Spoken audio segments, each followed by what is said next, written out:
नमस्कार। प्रस्तुत है आज का चिंतन।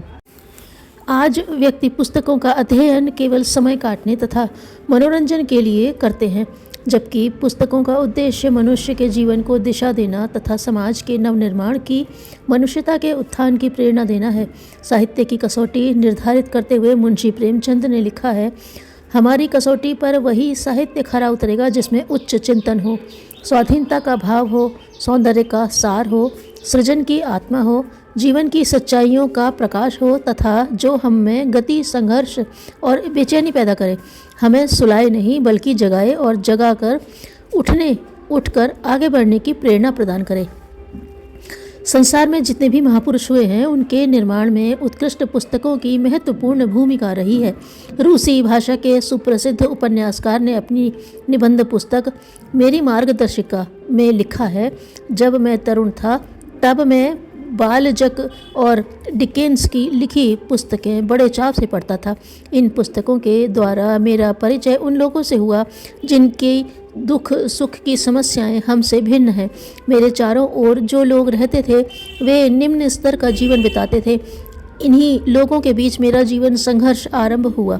बालजक और डिकेंस के ग्रंथ पढ़ने के बाद मेरे भीतर आकांक्षा जागृत हुई कि मैं उठ पड़ूं और संघर्ष करूं। मुझे एकदम चकित कर देने वाली कृति थी बालजक की लापोद शिग्रिना। इसमें एक महाजन के घर का वर्णन है। लगभग 2 दर्जन व्यक्ति एक साथ बोलते हैं और शोर मचाते हैं। पुस्तक में उन सब का इतना सजीव चित्रण है कि मैं उनकी बात को न केवल सुनता ही था बल्कि वे सब मुझे दिखाई देते थे, उनकी आंखें, उनकी मुस्कुराहट, भंगिमाएं आदि सब कुछ, जबकि बालजक ने उनकी शक्लों का कोई वर्णन नहीं किया था। इस पुस्तक से मुझे बड़ी प्रेरणा मिली।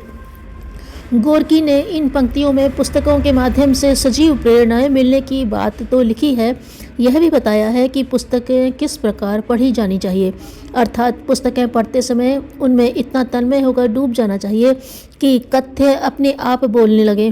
गोर्की ने स्वयं स्वीकार किया है कि उनके निर्माण में पुस्तकों का महत्वपूर्ण योगदान रहा है। पुस्तकों का महत्व दर्शाते हुए प्रसिद्ध साहित्यकार राम प्रताप त्रिपाठी ने लिखा है, पुस्तकें जागृत देवता हैं, उनकी सेवा करके तत्काल वरदान प्राप्त किया जा सकता है। लोकमान्य तिलक कहा करते थे कि पुराने कपड़े पहनकर नई पुस्तकें खरीदा कीजिए। महात्मा गांधी ने पुस्तकों का महत्व दर्शाते हुए लिखा है, अच्छी पुस्तकों के पास होने से भले मित्रों के साथ न रहने की कमी नहीं खटकती। जितना ही मैं पुस्तकों का अध्ययन करता गया, मुझे उनकी खूबियाँ उतनी ही अधिक मालूम होती गईं। गीता, रामायण, बाइबिल और कुरान का लाखों लोग नित्य पाठ करते हैं, उनसे जीवन के लिए उपयोगी प्रेरणाएं प्राप्त करते हैं। जॉन रस्किन बाइबिल के एक प्रसंग से इतने अधिक प्रभावित हुए थे कि उसके निहित सिद्धांत विशेष के आधार पर उन्होंने एक पुस्तक लिख डाली, unto the last. Mahatma Gandhi ने इसी पुस्तक से सर्वोदय की प्रेरणा प्राप्त की थी। ऑन टू द लास्ट पुस्तक ने अर्थशास्त्र के प्रचलित घिसे पिटे नियमों को ऐसे झंझोड़ दिया कि उनमें परिवर्तन करना ही पड़ा। इसके पहले आमतौर पर अर्थशास्त्री यह दलील देते थे कि अगर निरक्षर श्रमिकों को आवश्यकता से अधिक वेतन दिया जाए तो वे शराब पी जाएंगे अथवा बुरे काम करेंगे, क्योंकि उनका आचार व्यवहार सुसंस्कृत नहीं होता। रस्किन ने अपनी पुस्तक के माध्यम से सवाल उठाया था कि उन्हें असंस्कृत रखने के लिए जिम्मेदार कौन है।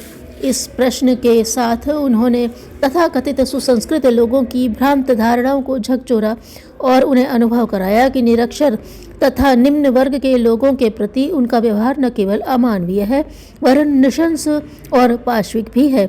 टॉल्स्टॉय की पुस्तक किंगडम ऑफ गॉड ने भी महात्मा गांधी को प्रभावित किया और इन दोनों पुस्तकों से उन्हें ऐसी प्रेरणाएं मिली कि वे आजीवन शोषण और अन्याय के विरुद्ध लड़ते रहे। गांधी जी से प्रेरणा लेकर ही अमेरिका के मार्टिन लूथर किंग जीवन भर रंगभेद नीति के विरुद्ध संघर्षरत रहे। महात्मा गांधी के संबंध में सर्वविदित है कि उन्होंने बचपन से सत्यवादी हरिश्चंद्र नाटक पढ़कर ही जीवन भर सत्य बोलने तथा सत्य का पक्ष लेने का संकल्प किया था। गीता रामायण पढ़कर उनके मन में अन्याय के विरुद्ध लड़ने की आकांक्षा उमंग जागी थी और आजीवन वे अपने संकल्प पर दृढ़ रहे। योगी अरविंद कहा करते थे कि जब जब भी मेरे सामने कोई मानसिक या आध्यात्मिक उलझन आती है तब तब मैं भगवत गीता की शरण लेता हूँ और उसका कोई न कोई श्लोक मेरी समस्याओं का समाधान सुझा देता है। लोकमान्य तिलक द्वारा लिखे गए गीता रहस्य ग्रंथ से सैकड़ों व्यक्तियों ने प्रेरणा प्राप्त की थी और स्वतंत्रता आंदोलन में कूद पड़े थे। इतना ही नहीं, हंसते हंसते फांसी के फंदे पर चढ़ गए थे। डॉक्टर आर्नोल्ड की पुस्तक लाइट ऑफ एशिया ने पंडित नेहरू को इतना प्रभावित किया कि उनके व्यक्तित्व पर बुद्ध धर्म के सिद्धांतों का प्रभाव पड़ा। उल्लेखनीय है, लाइट ऑफ एशिया पुस्तक में भगवान बुद्ध का ही जीवन चरित्र लिखा गया है। व्यक्तियों के निर्माण में ही नहीं, समाज के निर्माण में भी पुस्तकों का महत्वपूर्ण स्थान रहा है। अब से कई सौ वर्ष पूर्व प्लेटो द्वारा लिखित पुस्तक रिपब्लिक ने फ्रांसीसी राज्य क्रांति के बाद विश्व को एक ऐसी दिशा दी कि आज समूचा संसार प्रजातांत्रिक शासन प्रणाली अपनाए हुए है। यद्यपि कई देशों में अधिनायकवादी तानाशाही और एक तंत्र पद्धति का शासन भी है, परंतु वे भी अपने आप को प्रजातांत्रिक कहलाना ही पसंद करते हैं। पर्शिया में जन्मे मार्क्स ने लंदन में फटेहाल स्थिति में रहते हुए कैपिटल पुस्तक लिखी। उसमें प्रतिपादित सिद्धांतों को सर्वप्रथम कार्यान्वित किया तो लेनिन में और रूस में साम्यवाद आया। रविंद्रनाथ टैगोर ने जब प्रथम बार समाजवाद में समता की बात सुनी तो उस पर खुशी प्रकट करते हुए उन्होंने इसे एक कल्पना और स्वप्न ही बताया। यह 19वीं शताब्दी के अंतिम वर्षों की बात है।